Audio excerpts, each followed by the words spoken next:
মাদ্রাসা পড়ানোর 4 নাম্বার উপকারিতা। মুহতারাম হাজরিন, যারা মাদ্রাসায় তালেবুল ইলম শিক্ষা পড়ে, যাদের সন্তানকে মাদ্রাসায় শিক্ষা করায় এবং যারা এই তালেবে ইলমদেরকে সহযোগিতা করে, তাদের অনেক ফজিলত রয়েছে। মুহতারাম হাজরিন, দুটি ঘটনা উল্লেখ করি। নাম্বার 1, জামিআ তিরমিজি 2345 নং হাদিসে বর্ণনা এসেছে, হযরত আনাস রাদিয়াল্লাহু আনহু বলেন যে আল্লাহর নবী সাল্লাল্লাহু আলাইহি ওয়াসাল্লামের জীবদ্দশায় দুইজন ভাই ছিলেন। আল্লাহর নবী সাল্লাল্লাহু আলাইহি ওয়াসাল্লামের জীবদ্দশায় দুইজন ভাই ছিলেন। একজন ভাই সে আল্লাহর নবী সাল্লাল্লাহু আলাইহি ওয়াসাল্লামের কাছে আসতেন, আল্লাহর নবীর দরবারে আসতেন এবং ইলম অর্জন করতেন। আর দ্বিতীয় ভাই ছিল পেশাজীবী, তিনি দুনিয়ায় কাজ কাম করে রিজিক উপার্জন করতেন। তো যে পেশাজীবী ভাই ছিলেন, সেই পেশাজীবী ভাই একদিন আল্লাহর নবী সাল্লাল্লাহু আলাইহি ওয়াসাল্লামের কাছে আসলেন। এসে আল্লাহর নবী সাল্লাল্লাহু আলাইহি ওয়াসাল্লামকে বলতেছেন, ইয়া রাসূলুল্লাহ, ইয়া হাবিবাল্লাহ, আমরা দুইজন ভাই, আমি দুনিয়ার জমিনের মধ্যে কৃষি কাজ করি, পেশায় নিয়োজিত, আর আমার ছোট ভাই আপনার দরবারে আসে ইলম অর্জন করে, আমি কষ্ট করে টাকা পয়সা উপার্জন করি, আর সে আরাম আয়েশে বসে বসে মুখ করে আমার সাথে কাজকর্ম করে না।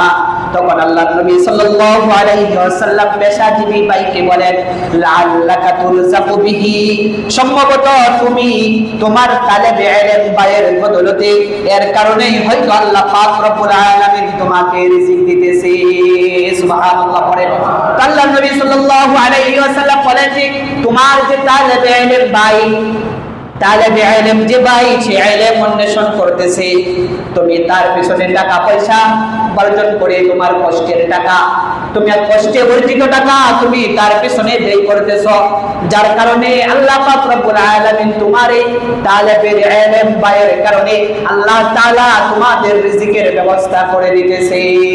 সুবহানাল্লাহ। করেন তো মুসলমান ইমানদার আল্লাহর গোলাম যারা তালেবে ইলম ছাত্রদেরকে সহযোগিতা করে, তালেবে ইলমদেরকে সহযোগিতা করে, আল্লাহ পাক রব্বুল আলামিন তাদের রিজিকের মধ্যে বরকত দান করে।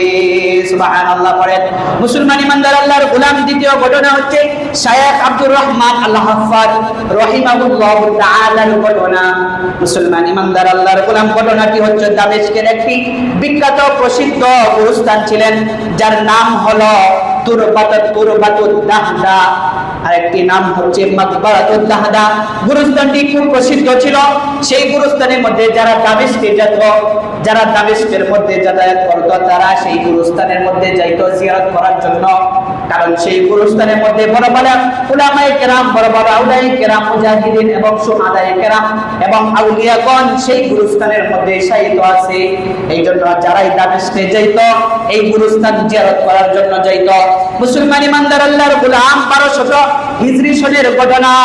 সেই গুরুস্থানে লাশ দাফনের জন্য একজন কবর খননকারী ছিলেন, যার নাম ছিলেন আব্দুর রহমান আল হাফফার।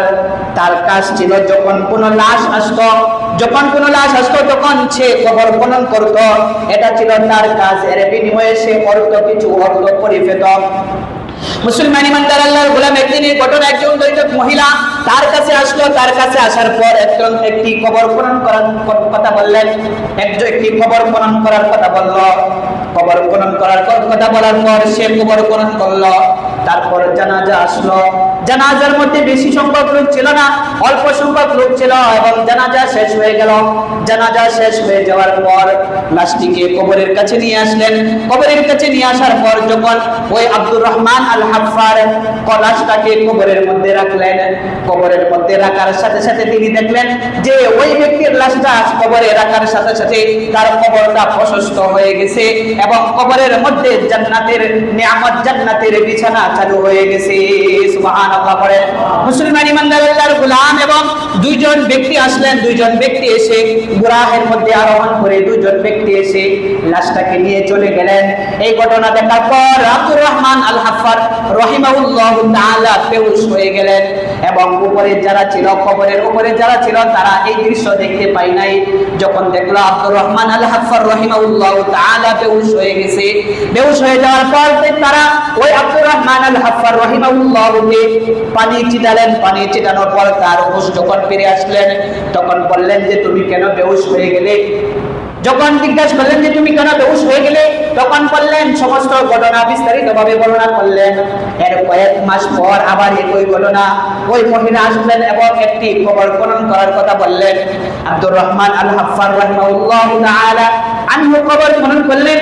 কবর খনন করার পর জানাজা আসলো, জানাজার শেষে লাশ নিয়ে কবরের কাছে আসলেন। কবরের কাছে আসার পর লাশটাকে নিয়ে কবরের মধ্যে রাখলেন।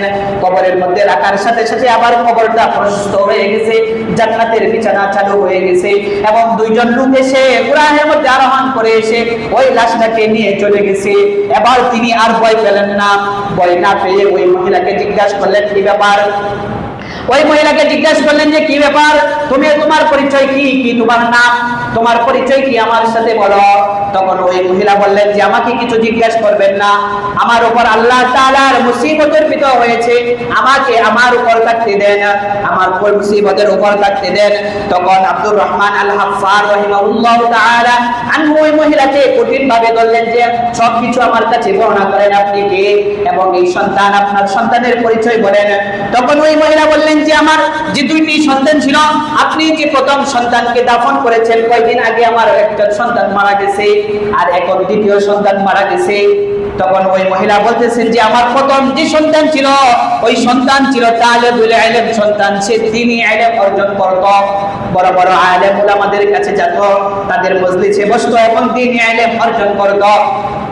মুসলমান ইমানদার আল্লাহর গোলাম ওই মহিলা বলে যে আমার সন্তান কিছুদিন আগে দুনিয়ার জমিন থেকে চলে গেছে, আর এখন যে আমার সন্তান দুনিয়া থেকে চলে গেছে সে ছিল একজন কাঠ মিস্ত্রি। সে কাঠ মিস্ত্রি করে টাকা পয়সা উপার্জন করে তার তালেবে ইলম ভাই যে ছিল ইলম অর্জন করত, এই কাঠ মিস্ত্রির কাজ করে টাকা পয়সা উপার্জন করে ওই তালেবে ইলম ছাত্রের সে খরচ বহন করত। মুসলমান ইমানদার আল্লাহর গোলাম যখন আব্দুর রহমান আল হাফফার রাহিমাহুল্লাহু তাআলা বলেন যে একজন তালেবে ইলম যে দ্বীনি ইলম অর্জন করেছে এবং যে দ্বীনি ইলমের সহযোগিতা করেছে, এই কারণে আল্লাহ পাক রব্বুল আলামিন ওই দুইজন ভাইয়ের আল্লাহ তাআলা এত মর্যাদা দান করেছে। সুবহানাল্লাহ পড়েন।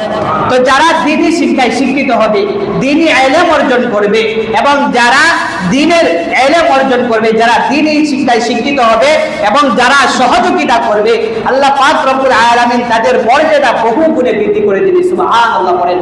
মুসতাহাম হাজির, এরপর আব্দুর রহমান আল হাফফার রাহিমাহুল্লাহু আনহু কবর খনন করার কাজ ছেড়ে দিলেন। ছেড়ে দিয়ে তিনি দামেস্কের একটি বড় মসজিদ জামিয়া তাওবার মধ্যে চলে গেলেন। চলে যাওয়ার পর সেখানে একজন শায়েখ ছিলেন, সেই শায়েখের কাছে বললেন যে আমি ইলম অর্জন করতে চাই। তখন এই শায়েখ বলতেছেন যে আপনি আপনার শেষ বয়সে এসে পরন্ত শেষ বিকালে এসে আপনি ইলম অর্জন করতে চান। তখন আব্দুর রহমান আল হাফফার রাহিমাহুল্লাহু আনহু এই দুইজন ভাইয়ের ঘটনা, সমস্ত ঘটনা বর্ণনা করলেন। ঘটনা বর্ণনা করার পর ওই শায়েখ আব্দুর রহমান আল হাফফার রাহিমাহুল্লাহু আনহুকে তার কাছে রেখে দিলেন এবং সে ইলম অর্জন করতে করতে এমন বড় একজন আলেম হলেন যার নাম খ্যাতি দামেস্কের মধ্যে ছড়িয়ে পড়লেন। দামেস্কের মধ্যে যত বড় বড় আলেম উলামা ছিলেন তাদের মধ্যে একজন হয়ে গেলেন। তো এর পরবর্তী প্রজন্ম যারা আসলো তারা সবাই একজন বড় বড় আলেম হলেন। মুহতারাম হাজিরিন, এই জন্য আমি যদি ইলম অর্জন করি, আমার সন্তানকে যদি ইলম অর্জন করাই, আমার সন্তানকে যদি মাদ্রাসায় পড়াই এবং যারা মাদ্রাসায় পড়াশোনা করে তাদেরকে যদি সহযোগিতা করি, তাহলে আল্লাহ পাক রব্বুল আলামিন আমাদেরকে রিজিকের ব্যবস্থা করে দিবে। সমাজ থেকে দুর্নীতি দূর হয়ে যাবে, সমাজ থেকে সুদ ঘুষ দূর হয়ে যাবে। এবং যারা পিতামাতার অবাধ্য সন্তান আছে, মাদ্রাসার পিতামাতার সন্তান অবাধ্য হবে না, মাতা পিতার সাথে অসৎ আচরণ করবে না। এই জন্য আমাদের যাদের সন্তান রয়েছে, আমাদের সন্তানদেরকে মাদ্রাসায় শিক্ষায় শিক্ষিত করা।